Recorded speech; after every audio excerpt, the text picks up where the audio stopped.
Welcome to the Ignite podcast, where we share thought provoking dialogue, actionable insights in the dynamic world of startups, venture capital, technology, and beyond. I'm your host, Brian Bell. Today, I'm delighted to welcome Aidan Larkin, CEO and co founder of Vasa Reality, and also a Team Ignite portfolio company. A little plug there.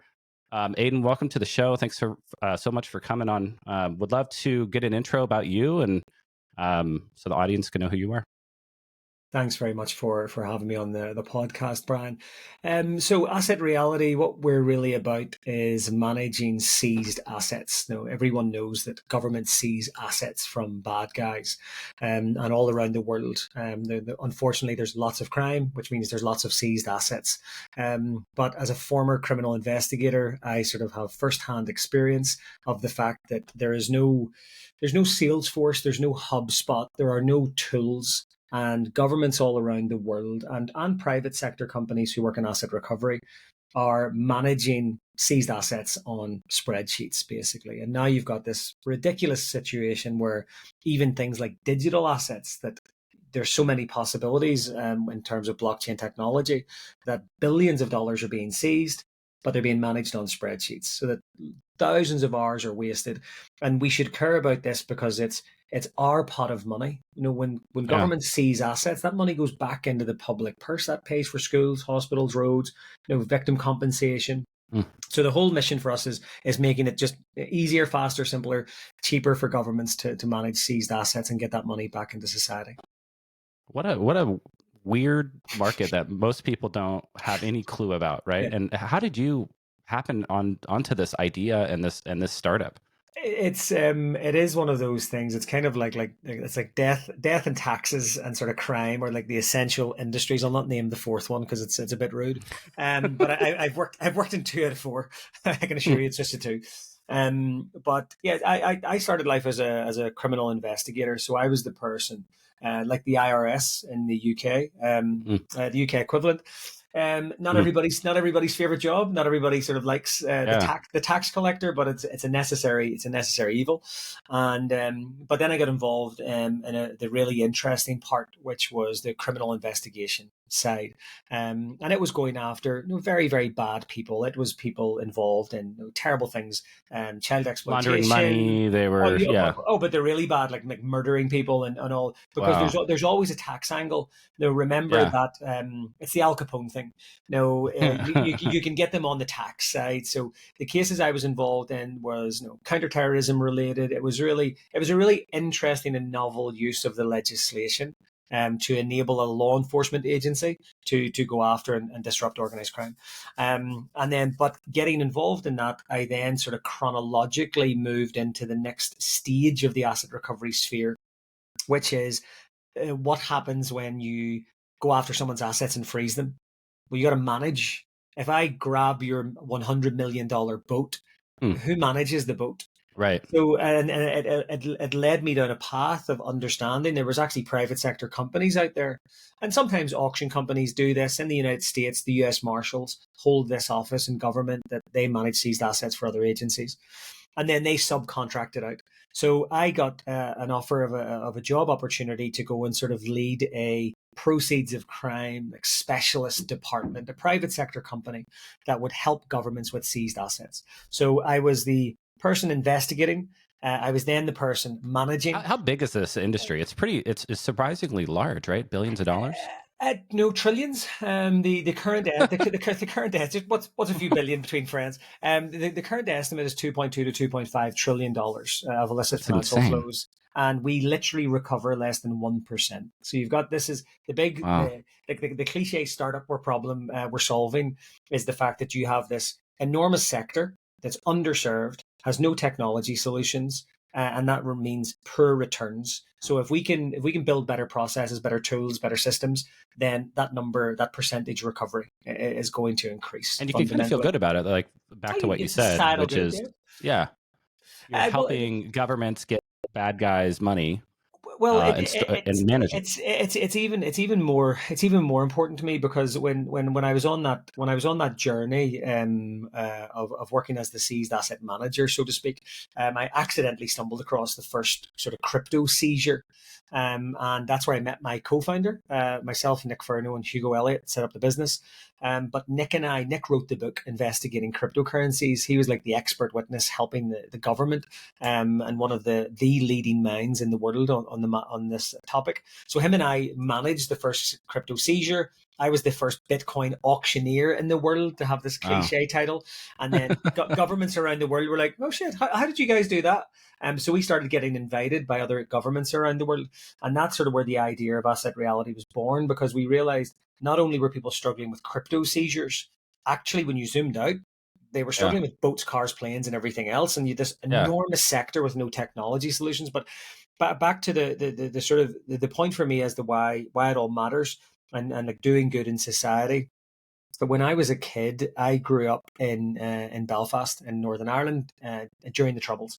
So I was very Right. Yeah. I was lucky that I just caught the tail end of it, and the majority of my life I sort of known the peace side of things, from I was sort of I just got back 16 from onwards. Ireland, so kind of went to some museums and got some tours, talked to some people as You get well, some and context as to what it was yeah, and like. there's a Yeah, lot of trauma, right? A yeah. lot of Well, generational trauma from all that. 100%. It is like any conflict area, anyone. I've worked as a United Nations rep in places like Kosovo, much more military scale to the sort of the conflict there in the Balkans. But it's the same human impact. I mean, people who have a normal life and then all of a sudden are used to, like, tanks and bombs and guns just being day to day Yeah. life. Generationally, it messes people up. Yeah. And because I was living in that when I was 11 years old, they actually ran schemes where they took proceeds of crime funding and government funding and charity donations, and they actually used to take kids out of the conflict. So they did this during like World War II. They would take kids in London during the bombing and move them to the countryside to just get a bit of normality for 10 Yeah. weeks. So I was shipped off on a plane when I was 11 years old for like 9 weeks off to Long Island, of all places. I just got drew out of a Oh hat. wow. And it's like, you're off to this, no rich white picket fence, beautiful property for just 10 weeks of normality. And it was the most abnormal thing in the world. It was wonderful. The people were lovely. And then I went back and did it again like 6 months later. So me getting to see it a really early, and I did, of course, I didn't know it then. I'm not going to say I had this epiphany at 11. I was going to form a company. But Hmm. as I got older and I started going, okay, so hold on. When I was like 19, 20, 21, going, okay, so I'm working in criminal investigation. This stuff we take off people actually goes somewhere and actually can really change people's lives. Like, of the 30 kids I went to school with, I mean, 10 ended up sort of either murdered or in prison. Another Wow. bunch end up committing suicide and taking their own lives, and a bunch of have had really sort of successful outcomes. But of that bunch, like I was one of like 60 kids across an entire area, bunch of schools involved, that my name was drawn out of a hat. And I keep thinking, Wow. if there had been more money in the pot, why couldn't we all have just got a break that summer? What Mm. what what outcomes? And I now see it today. I'm on the board of a number of charities that used to Yeah. receive proceeds of crime funding. Sport Changes Life, a big American and US charity, for example. And look, if we apply as a charity and say, hey, we would like some of that proceeds of crime money because there's loads of criminals and there's billions of dollars of criminal activity, yeah, there's not much in the pot because we haven't really recovered that much Yeah. this year. So for me, there is a real personal sort of mission behind it So that they had one slot for 60 kids to send you to the oh so countryside for 10 weeks. so there's 60 kids out of a potential like 3,000 kids all got the lucky Wow. we got the Willy Wonka like golden ticket that we get sent off from our location, our area, to Wow. go and live this spectacular life away. So it certainly gave me a different perspective on things at a very early age, but it showed me the importance That's really of interesting. this sector when I reflected back as a young adult. It was like, okay, this isn't the type of thing we can just let Yeah. underperform and just complain about and be like, oh yeah, the government sucks at that, or the public sector. And this is not the government. This is not the police or the prosecutors or the investigators, to be clear. This is like woeful underfunding from successive governments. This is a politician's problem. So this is why I want to sort of get that rallying cry, because you can't expect, if you're a victim of fraud and you go to the police and say someone's just stolen $10,000 of my money, like you do Yep. expect a response. But the fact is, anything less than 1 million, like no one's opening a case, no one's opening a file. You're going to fill in a report, Mm. you're going to fill in a form, you're going to go to a website, and that's it. And you're lucky if you ever hear about it again. And it's simply because they don't have the resources anymore. So Wow. we would love to be part of the force for good that changes that. And it's no small order, but that's the sort of the long term mission of the company. Yeah, that's amazing. I didn't know that about your background and how lucky happenstance that Yeah, how that impacted you, chance. right? And it's really interesting as I interview people on this podcast and just life and meeting founders and learning about their stories and seeing some commonalities. I mean, I grew up poor as well and had that a couple, people in my life that took me out of the environment that I was Yeah, in, yeah. Gives you which gives you was full of context. drugs and alcoholism and Yeah, kind of like allowed me to see a different kind of way to live yeah, that it wasn't so crazy. yeah. People yelling at each other and drinking and buying the drugs and It's true. It's true. Like so many people just. There's a great quote I forget the name of the book, and they talk about that just like the childhood indoctrination. It's not just religion; it's all of these different things. It's just way of life, and the phrase they use is that the kid just says like, "I didn't know I could." I just people just sometimes don't know. Like there yeah, is they just don't know what they you can don't know. choose a Yeah. different path. Like you don't have to go down this route, and Right.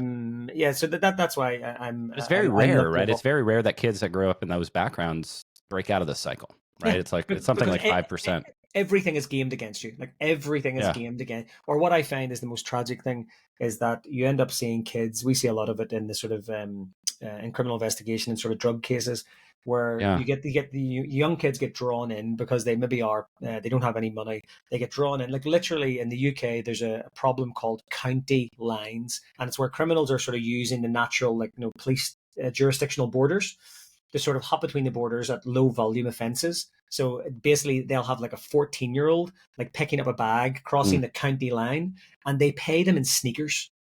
So you get Uh, these kids going home with like $200 sneakers, and you go, where did you get those? And literally, we have done raids where mm, we've seized assets from criminals, and they've got 60 pairs of Nike Air Jordans or Air wow. Force Ones, and all different sizes. You're like, why would you have different sizes shoes? And it's because they hand them out to the kids.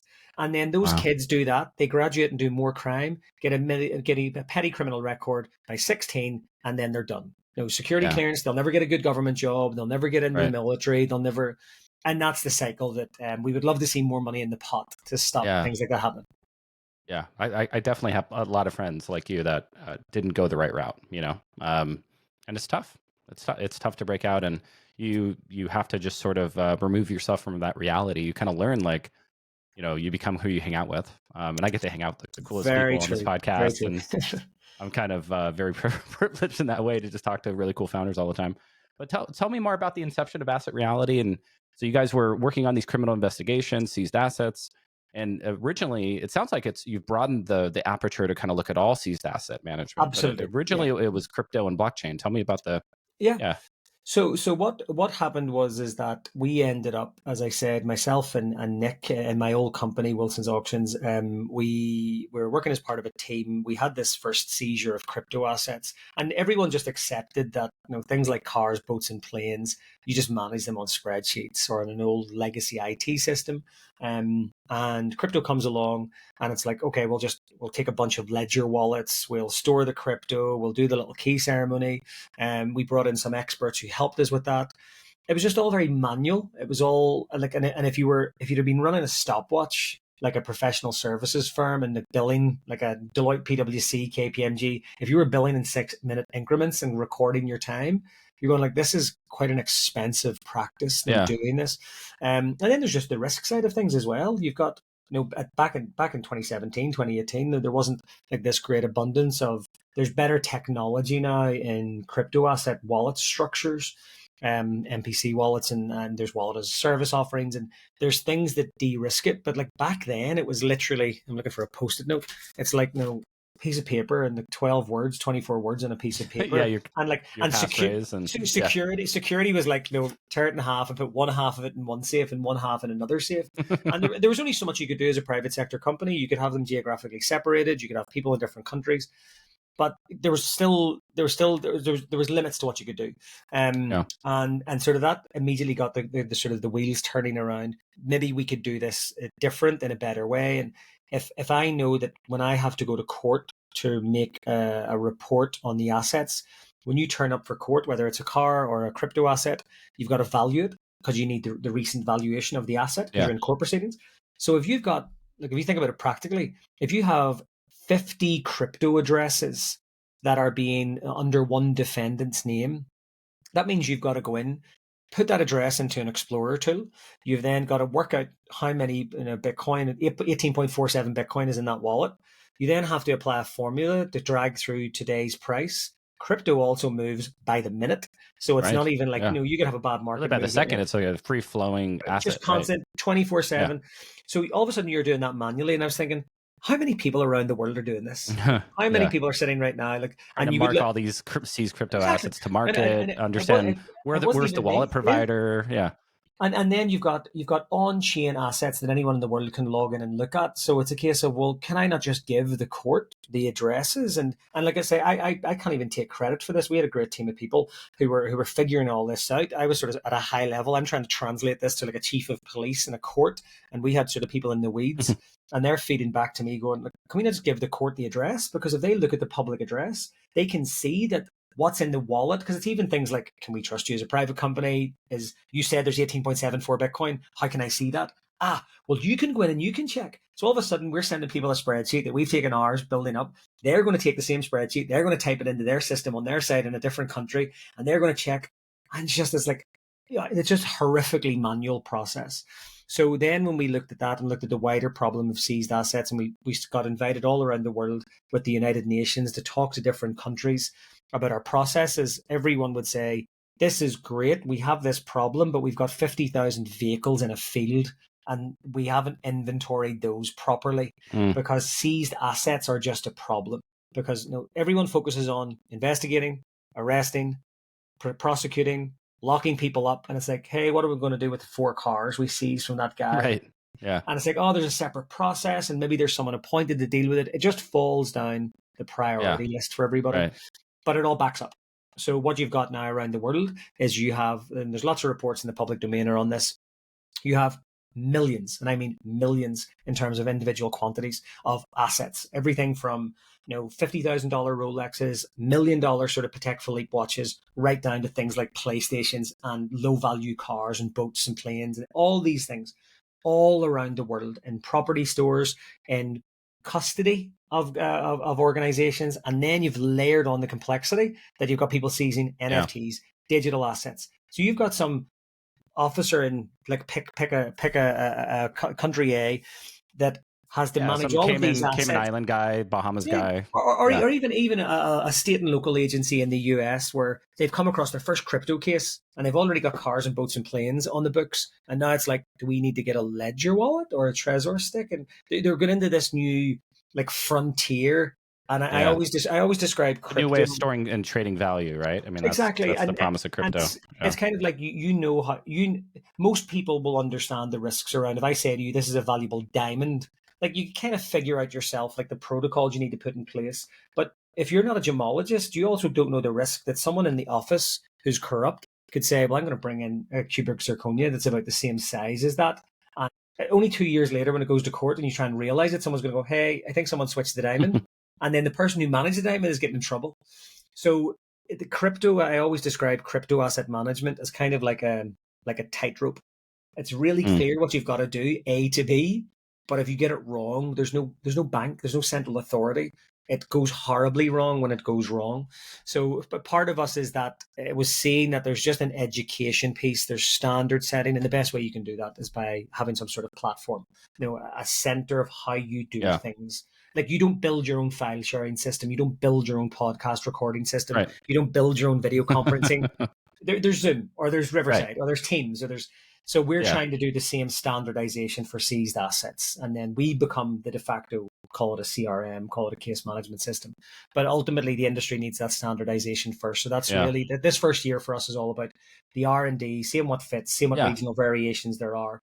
But ultimately, it's a centralized system for managing assets. An ERP for seized assets or a CRM. Yeah. That's amazing. Tell me about the TechStars Accelerator program. I mean, you went through that. How was that and getting the startup off the ground? And how far along were you when you applied? And kind of what did you So learn during the program? And yeah. So Techstars was a wonderful experience for us. I do have to say that we've been really lucky. I say this to you just a couple of days after coming back from FounderCon, their sort of their Hmm. marquee event in San Francisco. Um, Yeah, which I but missed. Sorry. first, how dare you, shocking! I flew all that way. Um, from our point of view, like accelerators do different things for different people, and it depends what you want to get out of it. And I knew we were introduced to Techstars through Chainalysis, who are another Techstars Oh, right. portfolio. Yeah. They were one of they're one of their big success stories. And because governments were using at the time Chainalysis tool, the first seizure I did, they used the Chainalysis tool to recover those assets. We got it talking to the co-founders, and I was like, "Hey, we have an idea for a company. We're thinking." And the co-founder of Chainalysis said, "Look, you've got an idea. You guys obviously have a fair bit of sort of combined industry experience, but Yeah. you've never built a company. You've never run a startup. Really You've great never founder done market fit. Yeah. founder market fit exactly. That's what I liked about you guys from the beginning when I met you. I was We like, kept crazy hearing founder that. market fit. We had good founder market fit, but we had no idea how to build a company. Right. Which Um, is the other reason you need to go to an accelerator, right? Is, and and yeah. I just thought off the shelf, the ability to be able to go and say, hey, we need to think about product design. Here are people, and being able to go through the accelerator and just very quickly throw lots of ideas out. For me was incredibly invaluable. Meeting our investor network, it's how we met you guys, and just meeting those people and knowing that we would have that platform and demo day to be able to sort of promote our wares. But really, for me, it was around refining the messaging. Like what we went in with and what we came out with was quite. There was massive changes in the middle. We sort of ended up back to where we sort of were, but I really enjoyed that like rapid stress test. That gave us a lot of confidence that things we were doing. When some people were like, "You shouldn't do that," we disagree. Then you go and test it anyway, and then you're proven right. And you're like not every investor you're going to meet, not every mentor you meet knows your business as much as you do. There's other times you're doing things that are really dumb, and you need someone to sort of point you in the right direction. But I actually learned to come out of it with not everyone's right, and not everyone's going to have all the context I'm going to have. I see a lot of founders that, well, they said this, so I should do this, and they said this, so I should do this. And for me, they were just data sets. Yeah. But I think for me, the most important thing I took out of it was the network and working well with people, being transparent, being honest. And I found that if you can try and be, I don't want to start dropping sort of swearing on your podcast, but like not being a dick, like Yeah. just being nice and working with people and being really honest. So many people posture and sort of I don't know. lie Should I and allow say swearing things. on my podcast? I've been thinking about this because when I you think upload it, yeah, I think I think there's an so. I think it's okay. authenticity. I think if someone just Yeah. is just f bombing everywhere, it's different. But I think I was saying it as a quote. I It's was an saying F it as a bomb per I was minute. saying it. I was Yeah. saying it as a quotation. But I think that what I learned is that they have a give first ethos, and it's about if I contact somebody who's went through the program 3 years before and say, hey, I need 10 minutes of your time. Like the unwritten rule is you help people in the program. You Mm. help the people who are Hmm. part of your alumni, and I've benefited from that no end. The amount of people that I've said, hey, I'm considering this, or maybe I've got a term sheet, or I'm considering doing this deck. Could you have a look? We've been so fortunate to find people that are Mm. willing to give up their time. And literally, we have hired half of our staff have came off giving a job description to our network, and they're saying Wow. this guy would be great for that job. And just Mm. even just escalating that sort of recruitment process, and also your first customers. I mean, literally the first investor in our cap table, the very first person went through the cohort with us. Oh, wow. Our other two of our other angel investors were part of the mentor program who got to know us and Hmm. got to know the business. Yeah. Um, and again, we met you guys. I would say that 75% of our investors came out of direct Techstars access. Right. So yeah, so for me, I would always recommend it. I know some people have come out of accelerators and hadn't had a very positive experience, but I also think it's about where you are, and you have to be incredibly Yeah. willing to buy into the process and be enthusiastic and go through it. And I think if you kind of sit back and think, what am I getting out of this with your hand out?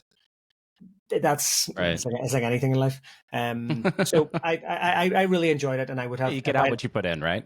yeah you and I would certainly do it. I would certainly do it again, and I've repeatedly recommended it to other people to say, if you're at that early stage now, if you're a second time founder, you've got your investor network, you've got product mark. I think there's a difference then, and that's maybe the case. But if you're coming into the cold and you need to waterboard yourself with information in a really short space of time and figure things out rapid, that The clues in the name accelerator. Like Right. that's Right. that's yeah. I really enjoy it. Yeah, that's good to hear. Yeah, I am. I'm a big fan as an investor of investing in startups that go through accelerators, especially when they're first time founders. I think it's I've done a lot of YC over the years, obviously Techstars, 500, and there's a bunch of smaller ones as well. And I think it's so obvious, such an obvious thing to do if you're a founder. Well, but Um, it's even that initial validation. I mean, they're not. I know that not every company survives. Lots of companies come out of accelerators, and a couple of months later, it just doesn't work out. Too early into yeah, the market. A million reasons why things don't work out. But I think that even like priding yourself on the validation of just getting through the door. I mean, they're not easy things to get into. I mm. think the acceptance rate is like less than 2%. It's the equivalent of getting into an Ivy League college when you look at the Oh, actual Techstars is amount. that selective as well. Yeah. Oh, 100, Wow, it's on par with YC. I think fine, for yeah, something like, yeah, it's literally 12 in every thousand or something. It's an insane wow, amount of applicants. So even just having that validation that you're on to something, you've been yeah, vetted a bit, you've got that first check, that first investment, that is hugely beneficial as a startup because it's like kind of don't understand what you're saying, kind of don't understand the product too much, but you've went through Techstars for 12 weeks, come out the other side, and some of the mentors have invested in you. right. It's that early validation, and I You think figured out the business model. You figure out how to go sell the thing. Um, yeah, you accelerate. Let's talk about crypto, right? Because initially, it's not an area I typically invest in, right? Unless it's a picks and shovels kind of play like you guys. But tell me more about kind of how blockchain and crypto are evolving. We seem to sort of be in the trap of disillusionment, I think, in blockchain right now, where it was kind of at the Gartner hype cycle peak, probably maybe 2 or 3 years ago. Everybody was investing in it, but it's kind of like on the back burner. It feels like now. Like, tell me yeah. kind of the zeitgeist of blockchain and crypto and kind of how you see it evolving. So I think that everyone. I'm going to be really sweeping here. I think that everyone's getting it wrong. Mm, About how and the sector has a lot to blame. The mass media mostly to blame. But I think, and first disclaimer, I'm not a crypto bro. I don't hold a lot of crypto assets. I've bought and dabbled in them to sort of figure out sort of how they right. work, but nothing that's impressive. Nothing that IRS or HMRC would be worried about. Let's put it that way. Um, and that's what I would say to anybody. If you want to understand it for yourself, go spend $20. Go buy $20 worth of crypto. Play around with Right. it, move it Yeah. around, figure it out. But as an aside, but I think that they when we say crypto, it's kind of like saying if someone says to you, "I don't like cars," so what do you not like? Do you not like transportation, or do you not like the automotive industry? Do you not Yeah. like the environmental impact? Do you not like what is it about cars you don't like? And then it's sort of zooming out because if you don't like cars, but you're running for your life in a safari park being chased Hmm. by something and someone pulls alongside you in a Jeep and says, "Do you want to get in?" I guarantee you'll put all your differences aside with cars at that point and you'll jump in and you'll haul ass out of there. And I think that the whole industry is like if you think of like the biggest cure to bad crypto is blockchain investigations. So Yeah. you need, I think you're right. I think the fickle world of sort of combination of media and they're propagated by a lot of bad startups. Let's be really clear. They just stuck. I love it was the Long Island iced tea company, one of the, or the iced tea. They just stuck blockchain at the end of their name. They actually got prosecuted for sort of inflating the share price and Mm, flipping it. But there was just lazy, like it's like the AI fad. It's yeah. just no, I'm going to open a lemonade company and it's going to be lemonade.ai and it's got artificial intelligence in every sip. And people will do It's it like and they AI will for lemonade. for exactly. And people will just do this for all industries. So I think a lot of people piled on to it.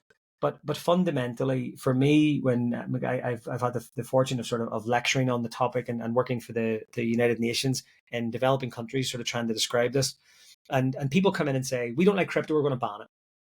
And the same car example or like aviation example I give, and what is it you don't like? And okay, we Yeah. don't like the way it's abused for money laundering reasons and drug dealing. Okay, well, is it really? And it used to be, and it definitely used to be. The book behind me, American Kingpin, the Silk Road story.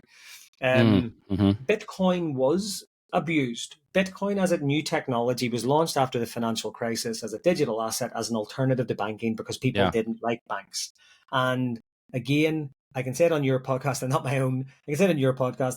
I mean, like HSBC, like there's a reason we shouldn't have trusted banks. Like Right. HSBC pled guilty to laundering money for the Sinaloa cartel Wow. over like years and years of deliberately evading sanctions. Sanctions Wow. evasion tools in their software. If Mr. Jones was a sanctions evaded, they would put in J0NES. Like this wasn't accidental. This was Wow. engineered.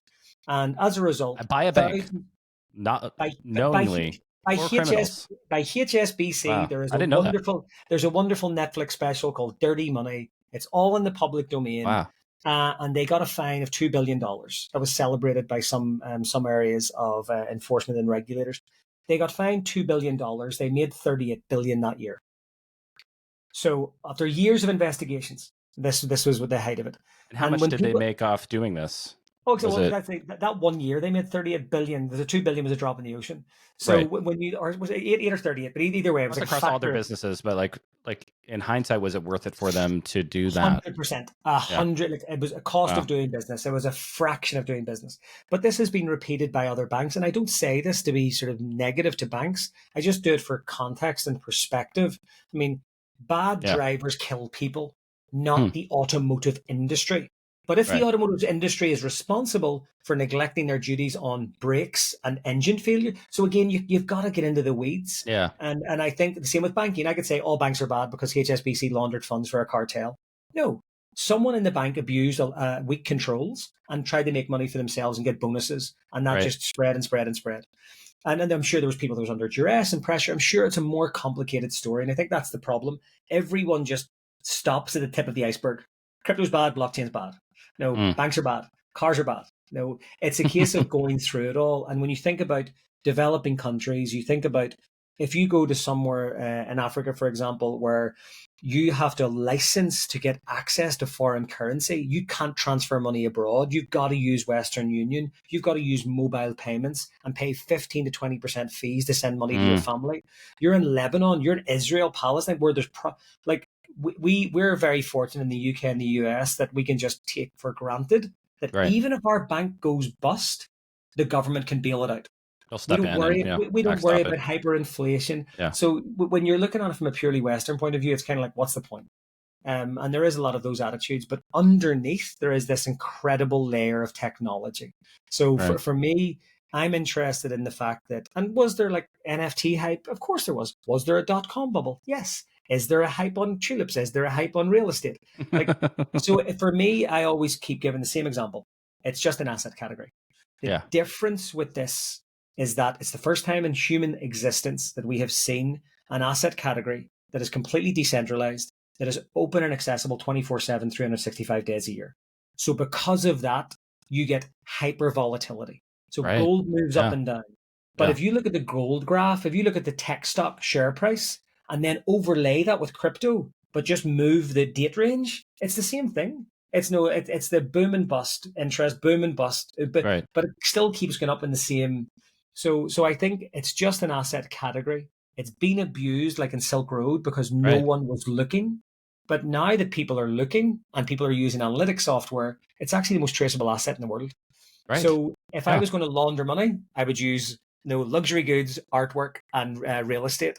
I would not use crypto assets because if you think about the US normally seizes about $2 billion of assets a year in regular asset forfeiture across all categories of assets. In crypto, they've seized over 10 billion. Like the disproportionate ROI, because it's like having oil under your feet. You've all this crypto, illicit crypto, that there's Mm. an immutable link that if Brian laundered or touched the dark web 7 years ago, I'm going to see it. And if Right. I look, I can grab it. It's on the ledger, right? It's on the blockchain. Never going away. There's no Yeah. friendly banker that can shred your records. There's no one that can pour a cup of coffee over the server. There's no one in AWS you can contact and say, rip down that server or protect it by some sort Yeah. of legal gagging order. Like it's So there do you for the think world to see. the governments of the world then will eventually migrate to crypto as the fiat currency? Yeah, so I think so. Before I can imagine some of the crypto bros and the non-crypto bros will want to kill me.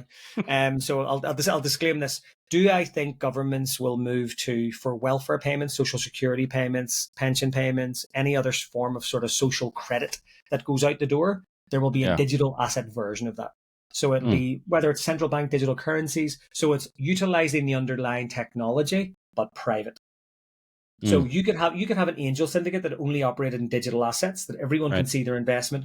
It's basically your private blockchain network. So I think that it is an absolute no-brainer that governments will move to that. We've already seen them doing it. There's Jamdex in Jamaica. There's one in China. There's one. It's already starting. Yeah. Think about it. No money printing, no counterfeiting possibilities, and Right. 24/7 traceability. Right. Someone you give someone, it becomes a bit of a then you get into the sort of dictatorships of the world that I Yeah. could I could pay you in my digital asset, and there's no debate on tax. I know exactly what you've got. I know exactly what your gains have been. I know exactly where you've Right. spent it. Yeah. I know when you've spent it in the liquor store. I know when you spent it on, like, there is that Orwellian. I can see where they Right. worry when Yeah. it all goes wrong. Yeah. So I don't think it's ever going to replace And versions yeah, and of I think here in cash. the U.S. there's a lot of libertarian Of course there is. Yeah. freedom kind And of. Yeah. I completely get that. But if you're telling me if you turn up for a welfare check in 10 years' time and someone says to you it's in a digital asset issued by the US Treasury, are you going to say no? Like, and it's on some sort of card, and you can just use that card on your Apple Wallet, and you can pay for your groceries, get fuel for your Yeah. for your car, get gas. Like, of course you're going to spend it. Like, there's just Right. no two ways about it. But you're right. I think what you'll see is a branching off. And remember, always zoom out. This has always happened. I mean, Mm. there was someone back in the day that had gold pieces. And someone came along and said, I've opened a thing called a bank. Here's a piece of linen. It's a promise to Yeah. pay the bearer on demand. In God we trust. And someone probably for a couple of decades went, screw you, I'm not doing that. I'm Yeah. going to keep my gold. I'm Everybody's. going to go to the Yep. market. I'm going to trade gold. And at Hmm. some point, they just thought it's just easier this way. Right. And it's the same way. Go back and watch the old stock footage of when credit cards first came in. People were like, "Never will I I do that. remember. Yeah. Yeah. I'll always keep my cash. You can pry my cash out of my cold dead hand." I was just watching that. And Somebody was sending that around. I think I saw it on Twitter or something or X. I think it's Um. circulating because of Yeah. one of the I think it's either one of the movies that is out now. They're using in the trailer, and it's the same thing that we saw. I remember my own parents. My dad was like, "I'll never use a debit card. I'll never use one of those like no Apple Watch payments, or I'll never." And nowadays it's like Apple Watch being used, phones Yeah. being used because it's just more convenient. So I think right now crypto is difficult, and it is like Jobs and Wozniak with the Mac One. It's a soldering board. It's Mm. messy. You got to know what you're doing. The minute that becomes effortless, faster, and cheaper than Venmo, then I don't think people will care. And that's the truth. Like the Yeah. same people that complain about privacy and the libertarians complain about it on Twitter. Like Yeah. the irony is not lost on me that they complain on social media through a cellular network about Right. privacy. Yeah. So I think it's just I do think it'll die down. I think there will be a bit of a split, and I don't think that any Western leaning government with those sorts of ideals would enforce something like that. But I think we could see it in social and welfare situations and things like Hmm. that in a much bigger way. Yeah. That's really interesting. I'm learning. I'm Which learning a which lot. which which means then you have to have people who enforce against it when it goes wrong. And again, this is another sort of where we fit Yeah. in. Like when what happens when you get a central bank issued digital currency and a money launderer or a corrupt member of staff has utilized it, someone's got to come in and clean it up. Someone's got to come in and do that enforcement work and that enforcement duty. So again, like for us, for as good as the automotive industry is, there's still got to be tow trucks. There's still crash investigators. There's still health and safety executives. Everything still needs guide Right. rails Yeah. around it because things just go wrong. Yeah. So that's how we sort of see that sector. But for us, it doesn't matter if it's a digital asset, if it's a Bitcoin, a crypto asset, an NFT, a car, a boat. These are assets that get seized. They all have unique characteristics underneath. That's the big challenge for us as we scale a platform. Right. Like, Yeah. how do we have something that can cater for a Bitcoin and a Bentley simultaneously? That's the challenge. We'll talk about that in the Yeah. next podcast in a year's time. Yeah. That's I will that's solve the that one. spectrum, right? Well, because then you start having to you have this multi-dimensional problem of asset classes, right? And I don't know how many asset classes there are in the world, but got to be thousands. 1,000. But in the same way, if you tried to set up a real estate platform today, just across the US alone. You think about the different segmentation of the different type of categories of houses. You then start getting in the state and local taxes and laws. Like everything is complicated when you start to peel the layers back. Yeah. It's about figuring out. I think sort of my advice to sort of fellow startup founders and things. It's about not trying to boil the ocean. Like Mm. what is the bit that moves the needle? I keep saying to our entire team, like every week we keep reminding people because people naturally just get go into the rabbit hole and you start getting like really clever sort of engineers and tech and product people going, we're going to do this, and they build these remarkable things. And I'm the one sort of often reminding people, guys, and they're being critical of themselves, going, if it only could do this, this, and this. I'm going, guys, we're beating spreadsheets. Like that moves the needle Yeah. this next year. Like right now, it's us or it's spreadsheets or paper-based records. Like Mm. this is awesome what you've got. And I sometimes see too many startups, over engineering, cover your ears as an investor, but taking on too much capital too early. People Yeah. are just doing things that I think that because they're doing things they think they need to do. I got to sponsor the conferences. I got to buy the swag. I got to Mm. build all these 55 features. And sometimes realizing that you'll get a better feedback loop and you'll understand more about your product and more about your users' problems if you do one thing really well and just Right. learn to get good at marketing to go, oh yeah, that feature, that's amazing, that's coming. Are you interested in that? What should you pay for that? And try and build up a couple of people also Mm. wanting to pay for it. And then you can go, okay, we've got to build this now. We've got an LOI or we've got an order book. Now you don't have to necessarily build it first. Right. No, it's like the lost art of pro. I think the worst thing about software is that everyone thinks you've got to have it done. Like people forget that you can go on to Figma and build out a sort of a board, a storyboard. Like show that to your users. Ask your Right. users, does this solve a problem for you? Like, would you pay for this? How much would you pay Mm. for this? And Right. get into the weeds. And like we've done that so much with governments to say, if we go away and do this and build this, like this, we reckon this is $200,000 a year thing, and they're going, we wouldn't have the budget for more than 50 on that. Well, what are the things you would need? It has to do these four things. And if we did these Mm. four things really well, would you be inclined to, yeah, sure, no, build it and we might do a Right. pilot? Well, can I get you to just to commit to a pilot if I build it? Like you can start, and all of it, you still Yeah. haven't spent any money on tech yet. Right. And I think too many people go away, and I think there are certain markets that can Really good be advice. reactionary. I think, well, again, someone's told it to me. I can't take credit for it. Well, I was yeah. I told mean, it. you're describing the customer discovery process, and I recall this. Both trying to start my own startups and being a PM at startups, going out and doing exactly that process. Right. Would you pay for this? How much would you pay for this? And you're kind of looking to show them prototypes and get them to lean forward and say, "Can I buy this right now?" Yeah, I think that a lot of startups are sort of missing that the sales part, like Mm. being afraid to just talk to your user first. It's like I got to lock myself in the basement, build the product, make it perfect, ship it, get feedback, and not realizing that actually there's sometimes a cheaper way that you can have six versions of your MV. You can have Right. six MVPs on Figma on a Right. design tool, and then see what. And I do genuinely believe it's because a lot of people are better at technical than sales. And I think because I had Mm. no technical background, we had to kind of do it the other way around. Mm. We had to be sort of sales and marketing led, and then the Yeah. product coming in behind. Right. But that worked for us. And I Customer don't led think a though. lot of people do. That, Yeah, customer led. Yeah, yeah. instead of Customer product. led. That's a better way to go. Hmm. Tell me more about your some of the articles you've been writing on The Economist and for the BBC and stuff like that. Yeah, I was very fortunate that very early on we realized that there wasn't a lot of other people in this sector talking about seized assets. So and like this was part of our fortune at being quite lucky to be. I hate using the term expert or thought leaders, but it's a badge that's been applied to us because we've done it a lot. Mm. So I would say we're experienced. We're very, very experienced. And that sort of led me down. And again, it's something that I would really lean into if I was a startup founder starting over again or giving advice to someone about. I mean, sharing that knowledge and content. Like, don't be that guy. Please don't just live on cold emails and cold LinkedIn outreaches, with no appreciation for the fact that someone gets 100 of those a day. Mm. And the amount of emails I get, no, just bumping this at the top of your inbox again. I'm like, no, Oh, I hate I that. ignore the first four for a reason. Right. But I've started taking to responding to something Yeah. now for the avoidance of doubt. we've had cold outreaches that we have bought stuff.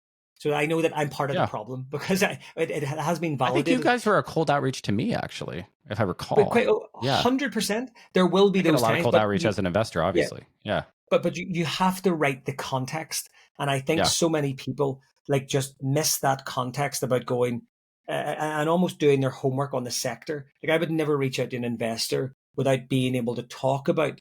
I've looked into some of your portcos. I think I can see where there's a connection. Right. Whereas I think some people just buy the lazy template and just send it out. And hey, I love what you're building at X. No, there's lots of synergies. Yeah. I literally put how to pitch me on my LinkedIn profile, and then they do cold LinkedIn outreach to pitch me. And it's like, it's right on I've my actually, profile. Like, if you just obviously didn't do your homework, you're yeah. just doing this cold outreach. But that's why we really leaned into sort of articles and sort of thought leadership pieces and got involved in debate. And the reason we got involved, and it's led us down a wonderful path now where Mm. I'm part of a global think tank on asset recovery and seized assets. I'm a visiting lecturer and a part-time lecturer at a bunch of things.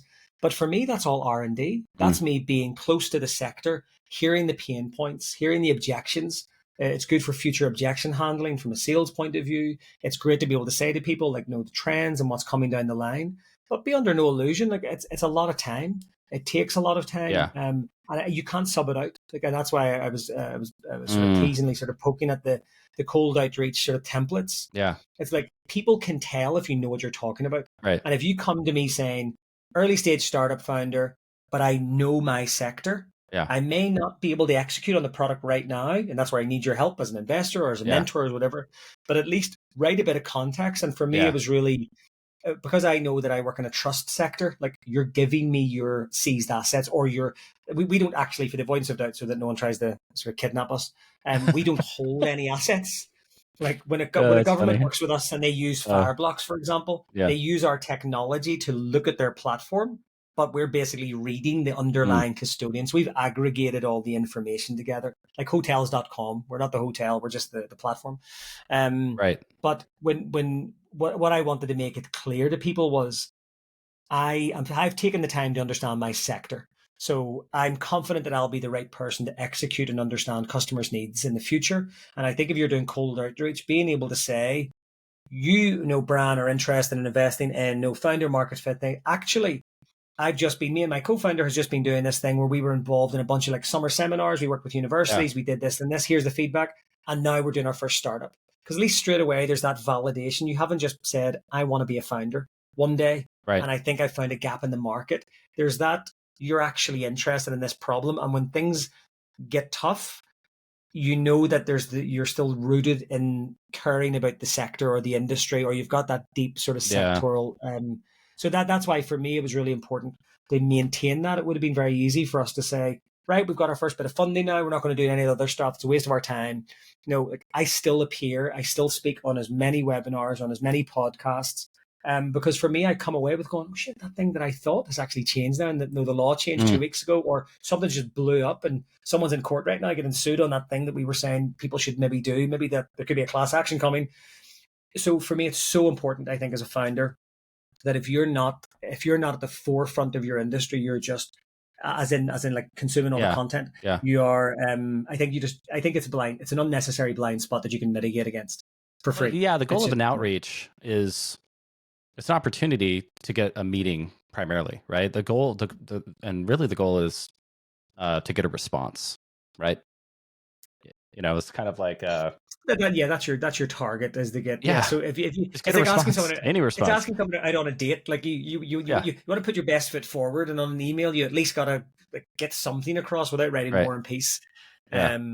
So we often leverage the academic side a lot for that reason. Yeah. I love that. Tell me more about your some of your social impact philanthropy things that you're working on. Sport changes life, Um, for instance. Yeah. so that was the bit that I mentioned at the beginning. The bit that sort of motivates me is the fact that I have the pleasure of working with a number of charities who fraud related charities, social impact charities. That the reason I'm there is to try and help understand how can we free up more proceeds of crime related funding. Again, it's about credibility. If I have the opportunity to speak at a sort of government event or a global event, I want to be able to say, like, I know the difference that $1,000 in funding to Mm. a kid's sports team in a sort Mm. of underserved area. Like I know the actual impact that has because I've Mm. worked with them. Again, I didn't want to be that sort of standoff. No, this is a really important sector. We're solving a really important problem. And have you actually met anybody or been involved in these things? Mm. So for me, it was just without sounding sort of corny, it was that sort of giving back. It was like, well, I can at least lend my time to the charities, and if I can help them write a better application, because I can be, I'll not say the D word again, but I can be able to to the agencies going, yo, you better give them some money because I know you've got this funding money out of this, and this, Mm. and sometimes charities just aren't aggressive enough and assertive enough and really sort of promoting themselves. So I think that, well, if I'm used to selling and I'm used to sort of objection handling and being that sort of private diplomat style role all day, Yeah. could I put that to good use for a charity, and sort of try and help? And again, it's not altogether altruistic. That would be entirely wrong of me to say I'm just doing this for the sake of it. It also is. I mean, it does help with understanding the industry, and I think if you're a startup founder with limited time as well, if you can do good stuff that also educates you about your Mm. sector, then Mm. that's a really good sweet spot. Whereas like I'm obsessed with animals. My long term sort of like genuine sort of exit goal is to be able to afford like acres and acres and acres and have a proper sort of like animal shelters and fund, Mm. and really genuinely obsessed about that. What kinds of But I animals? can't go. Just all genuinely, it sounds cliche, like just dog lover. But I just again because of my criminal investigation role in the past, like Mm. again, it's this weird rabbit hole of criminal investigation cases, like also like animal cruelty, like the Yeah. puppy farms, all of the again people profiting sort Right. of exposed me to these things. Yeah. And again, it's such an easy fix. It's just funding. Yeah. Like it's not rocket science. Right. It's funding. So, but again, the point I was making was I don't have time to go down the rabbit hole on that because I do have an obligation. I'm trying to build I a love business, that. trying to But you build a have this like product. We're long trying term to passion that you're also the working long towards. Yeah. term. And if I could go down the rabbit hole for 4 hours a day, I would love to. But right now, I get to scratch the itch of doing some trying to sort of give back a little bit. But Yeah. I'm also increasing my sort of knowledge of the sector as well. So for me, it's a perfect Right. fit. Well, Those that is types of an asset jobs. class, animals, right? On farms and Exactly. I have puppies sold and yeah. animals. I have been Uh, involved in the seizure of animals. I've uh, there's a wonderfully bizarre problem right now in Colombia, where they have an hippopotamus problem, hmm. and the hippopotamus problem is a criminal asset recovery problem, and it is from none other than Pablo Escobar. Oh. When all of Pablo Escobar's assets were seized, and he was first locked up and then eventually killed. They didn't seize or deal with the hippopotamuses and or the hippopotami. I don't know what the plural is of hippopotamus. Maybe it's just Yes, that's hippopotamus. right. The exotic Yeah. animals they had. Where's ChatGPT when you need it? Yeah. Yeah.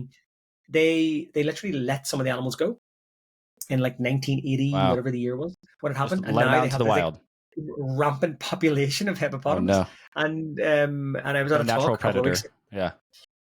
So it's like the Exactly, like rabbit problem on some island, right? I think they could go for a beaver or something like that. So Yeah. you now have this like absurd. That was a seized asset problem. Mm. That should have been considered at the time when the seizure was being done. Mm. It should have been, how are we going to deal with the physical assets, the intangible assets, the tangible assets? How are we going to deal with? And there is all sorts of laws and provisions around how. I've been involved in cases where you've had the stereotypical gangster, money launderer, drug dealer Right. that's got themselves a white tiger or a capuchin monkey Wow. and things like that. And then there's certain regulations, just like a sanctioned asset, that I can't just take the animal and sell the animal. But I also have to find funding streams so then you've got to work with charities and get it rehomed and do a shelter. But again, it's a complex Yeah. asset problem. So That is. Yeah. if someone calls me and says I've got a Bitcoin or a baboon, like I know which one's the more complicated one. It's definitely not the Bitcoin. The Bitcoin's the easy bit. It's the animals the problem. Harder to scale too. Exactly. Seized animal assets. Yeah, that'd be a tough It can't startup. kill you. It can't kill you. Yeah. Listen. You will see them on our platform because ultimately, if you're a police force using our Yeah. software and you seize Bitcoin, Bentley, baboon, you'll still need to upload the court documents. You'll need to upload the documentation that says Yeah. this is exempt from CITES regulation. We're putting this back in. So we'll still be the case management system. So we will have that diversity of assets. We'll Wow. just not be selling it. That's so interesting. So let's switch gears and do the rapid fire round. Sound good? Yeah, please. Yeah, of course. Yeah. Yeah, I'll ask you a question and you just blurt out the Go first for thing it. that comes to mind. Most impactful book, one book that profoundly impacted your career or life. Start with why. Simon Sinek. I haven't read that one, but I've seen his talk. Oh, Worth well, reading yeah. the book.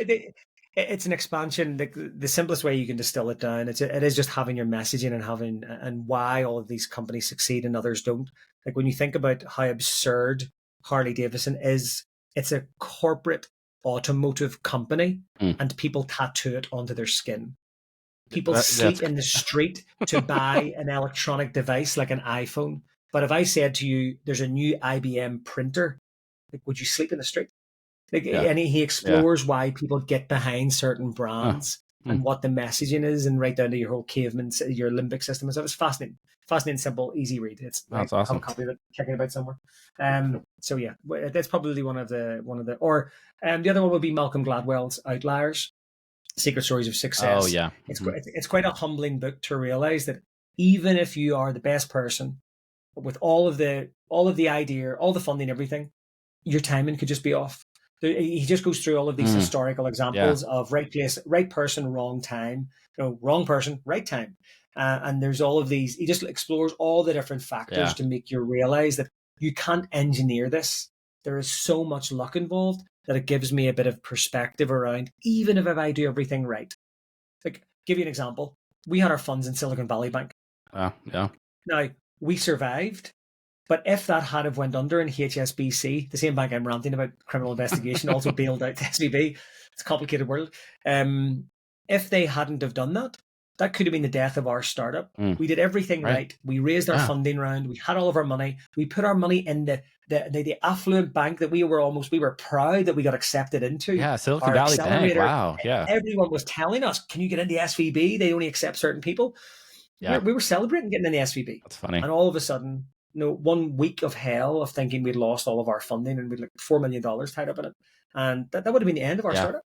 And it just makes you realize you can engineer so many things. Wow. And that book really does a much better job of me explaining it. Oh, that's amazing. If you could have dinner with any three people, dead or alive, who would they be? Elvis Presley. Yeah. There's about 4 books behind me. I find it was very intriguing, and I would love to Wow. know. He was the first, as in, You saw the movie? take out the music, take out the personality. Of course, Oh, the movie why was do people great. sleep? Why do people sleep in the street? That was probably me. I've seen it like three Yeah. times. No, I'm genuinely fascinated as the phenomenon by him. I think it's one of the. I think it's a modern slavery case. If you looked at that case today, Mm. 50% of his income, Right. working X amount of nights per week, the Right. first sort of trailblazer of his kind. I'm just fascinated by like the Mm. very sort of tragic human case underneath. So I'd love to just explore that. I'd have to come back to another two because I have about 40 people in different names that I would love to sit down with and sort of pick their brains. But yeah, I can't think of other two. I love it. It says a lot that he was the first one that came to Yeah. mind. Yeah. It's tough to pick three. But you got the first one. You have a hidden talent most people don't know about? Okay, so I'm going to sound big-headed if I say it's a talent, but it's something I like to do a lot. I like to sing a lot. I think I'm okay at karaoke. Is how I would describe it. Nice. I also had quite a musical background, so I played violin from I was like 8 years of age to Yeah. 17 and I love stuff. to I So I love to sing think too, but I know I sound terrible because I've heard recordings of myself. And I no, tried I tried to write songs in my 20s on guitar, and oh I would, wow, okay. yeah.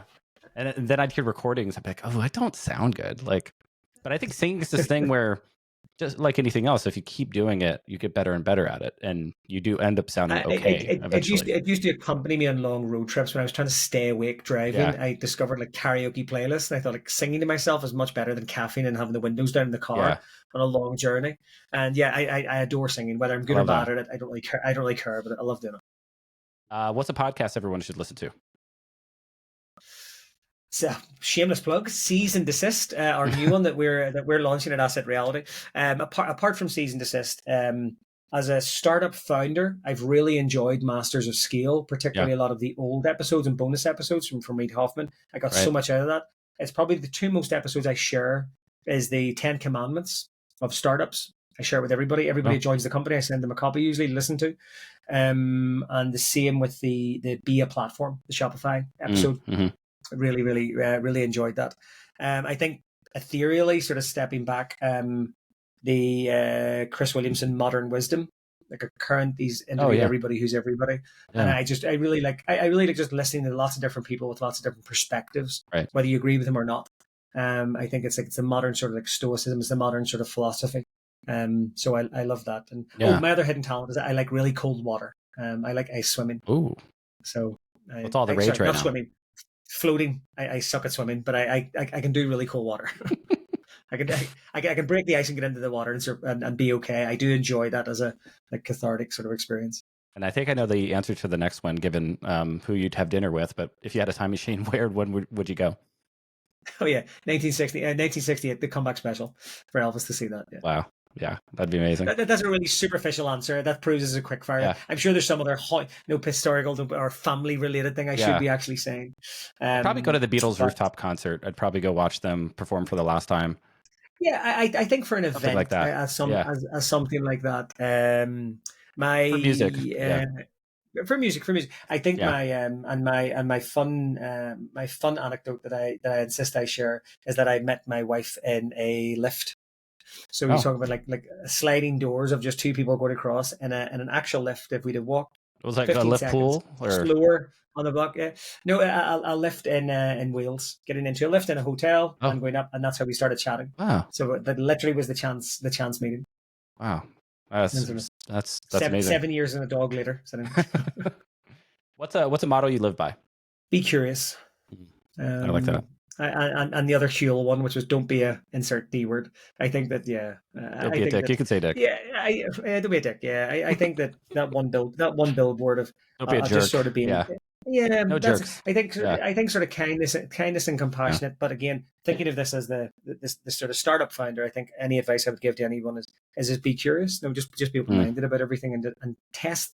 Don't give an opinion on something you don't know or haven't experienced. Like test it first. I I used love to the be the type of kid that curiosity was like, one. It's one of the best pieces of advice ever received is to be curious, right? And sends you as a down parent, I think wonderful about rabbit that. holes. Yeah, Yeah, yeah. You'll try new things. You'll taste yeah. new things. You'll go to experiences. You'll go to things that you think are going to be cliche or corny. You'll not like them. It's the greatest tragedy for me is the amount of people were like, I thought I would hate it, and then I did it, and it was really Mm, good. You're thinking, how many times did you pass on that your whole life? How much? I just love the serendipity, and I think if you're curious, you will create serendipity, and you will create and engineer more opportunities for luck.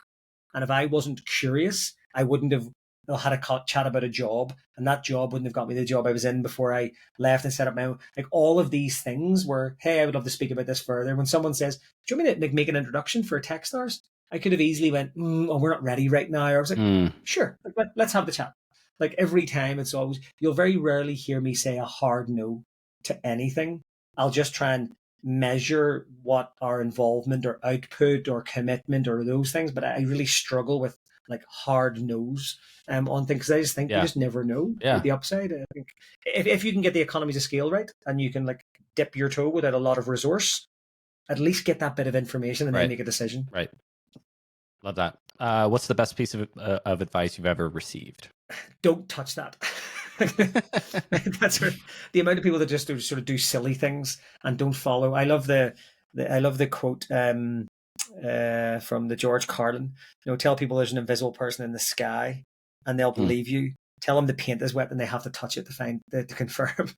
He says like we have this just like we just doubt good advice all the time, and the amount of people that just turn down good advice, or mm, they say I know I shouldn't do this, but and they go and do it. yeah, But yeah, in all seriousness, the best advice I've got was that, which is linked to the curiosity, is the having perspective. The shameless plug for my wife, who's actually writing the book on perspective, and we always talked about like there's always two things, there's always two sides. It yeah, goes back to the curiosity and the empathy. Like, don't just be closed minded and assume you know the facts of anything. If you look at everything, and the example I always give people is that cut off in traffic, and I think, what a jerk. yeah. And she's a no, she's a qualified psychotherapist. She said to me, he could be a jerk, but no, his wife could be in labor. Right. His mother could be sick. Yeah. He could also just be a dick. Like you don't know. No, and once you realize you don't know, it doesn't. You immediately get to let it go. I was like, yeah, I don't My know, wife and does I that don't. to me too, because I'm the driver, and I'll be like, this asshole, She'll be like, well, Exactly. maybe she You gives people the just don't benefit know. of the doubt. Yeah, Yeah, and that's but even just the benefit of you don't know. Simple as that. Every time you free, oh, we could do this or we could do this. Like even I'm torturing myself over our holiday. Where should we stay? Should we go to this town to this town? It's like, well, you're not going to know. So it's like stop tying yourself up. We're going to roll the dice. We're going to go there. We'll have a good time. If we like, if we really don't like it, we'll go the other place the next time. Right. And it's quite freeing when you have that power of perspective and being able to stand out and go, well, how can I predict what I'm going to do when I go on a foreign holiday and how much I'm going to enjoy the place I've never been to before? Yet people tie themselves up in knots. Yeah. It's like even choosing something on Netflix.